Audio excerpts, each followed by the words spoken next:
Hello friends, welcome to Materio.com. Today we will learn about GST. GST is a short title of Goods and Services Tax.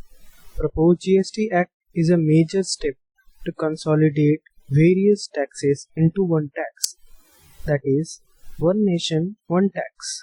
With the implementation of GST, our economy is expected to grow by at least 2%.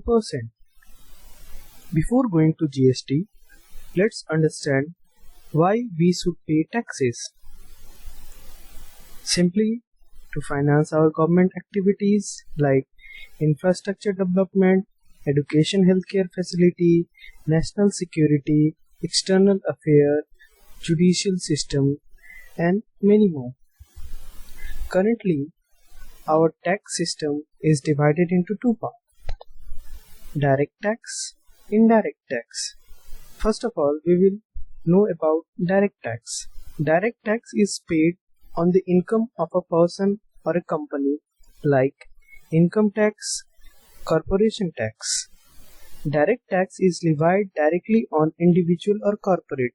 It cannot be shifted, whereas indirect tax is paid on purchase of goods and services like excise duty, custom duty, service tax, VAT, CST. As we can see from the slide here, direct tax are almost collected by central government only, whereas indirect tax is collected both by central government and state government. With the implementation of GST, direct tax will not change. Only indirect tax will change.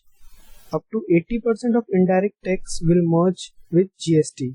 Taxes like central excise duty, service tax, countervailing duty, special countervailing duty, value-added tax, central sales tax, octroi, entertainment, and many other indirect taxes will be merged with GST. GST will certainly not replace basic custom duty, tax on alcohol for human consumption, tax on tobacco, export duty, road and passenger tax, toll tax, property tax, stamp duty, electricity, etc. Let's get to know about GST. GST is a comprehensive indirect tax on manufacture, sale, and consumption of goods and services throughout India to replace taxes levied by the central government and state government. It was introduced by passing Constitution 101st Amendment Bill. It is governed by GST Council and its chairman is our Union Finance Minister of India. GST is subdivided into three parts: CGST, SGST, IGST. In GST, we will charge tax or tax will be charged on supply of goods and services, like supply within the state, like a good is sold from West Bengal to the West Bengal only. Then the supplier will charge CGST and SGST. However, if a good moves from one state to another state, like from West Bengal to Bihar, the supplier will charge only IGST, that is integrated goods and service taxes. Proposed GST tax rates are 5%, 12%, 18%, and 28%. There is another rate, that is nil rate. So, how GST is different from existing tax law? Let us understand with an example, keeping in mind that indirect tax is levied at each level of sale, that is, levied at manufacture, wholesale, and retail. In the example, we will see a shirt manufacturer of Chennai sells goods to a wholesaler of Kolkata at rupees 1320 and charges a tax of rupees 120. All the sale of goods is an interstate sale, that is from one state to another, Tamil Nadu to West Bengal. Tax paid by the wholesaler on its purchase will not be eligible for input credit.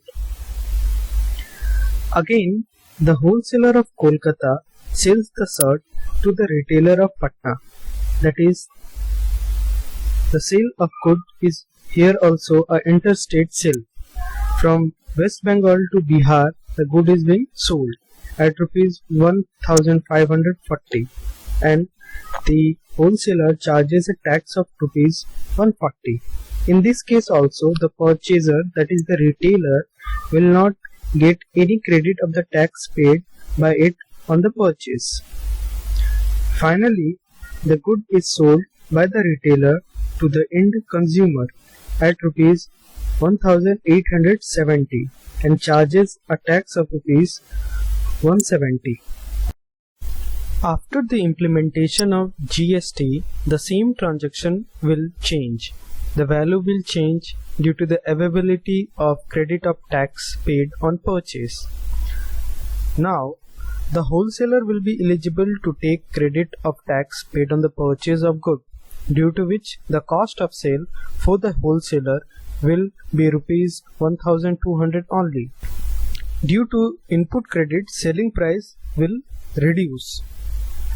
Similarly, the retailer will also be eligible to take credit of tax paid on purchase of good, which will make the final selling price at rupees 1556 only, instead of rupees 1870 previously as assessed. Let us see the changes. Cost of sale for the wholesaler before GST was 1320, whereas after GST the same price has fallen to 1200 only. Similarly, the selling price of the wholesaler for the retailer before GST was 1540 and it has fallen to 1398 after GST. For retailer also, the cost of sale has fallen from 1540 to rupees 1380. Similarly, the selling price has also fallen from 1870 to 1556. After GST, liquidity of supplier will improve because the supplier has to pay only the tax on their value addition. See, 180 rupees has been added to the profit of wholesaler after GST and he has to pay only rupees 18 as a tax of GST. Similarly, the retailer has paid only 16, that is 10% on 160 rupees as his tax on GST. Let's see how GST will eliminate tax on taxes, which is also known as cascading effect. Before GST, VAT were charged on excise duty also, that is we paid tax on another tax also. But after GST, as we can see here, that despite being higher GST rate of 18% against existing GST of 17.5, that is 12.5 plus 5, our purchase bill has fallen by rupees 0.63 after GST.